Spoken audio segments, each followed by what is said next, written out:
Electronic media మిత్రులకు నమస్తే. ఈ ఆర్మూర్ ప్రాంతంలో ఉన్నటువంటి రైతులకు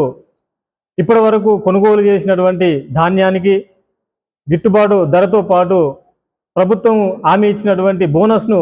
మరి తక్షణమే విడుదల చేసి రైతుల ఖాతాల్లో జమ చేయాలని చెప్పేసి ధర్మ సమాజ్ పార్టీ పక్షాన మేము విజ్ఞప్తి చేస్తూ ఉన్నాం. అట్లాగే ప్రభుత్వం ప్రతిష్టాత్మకంగా చేపట్టినటువంటి రాజీవ్ యువ వికాస్ పథకం ఏదైతే ఉందో దాన్ని అర్హులైనటువంటి వారికి గుర్తించి తప్పకుండా వారికి అందించాలని చెప్పేసి తెలియజేస్తూ, అట్లాగే మరి ఏదైతే తడిసిన ధాన్యం ఉందో అది తీసుకున్నటువంటి దానికి ఎటువంటి కడత లేకుండా వారికి ఇప్పటికే 5 నుంచి 10 కిలోల 40 కిలోల బస్తాకు 5 నుంచి 10 కిలోల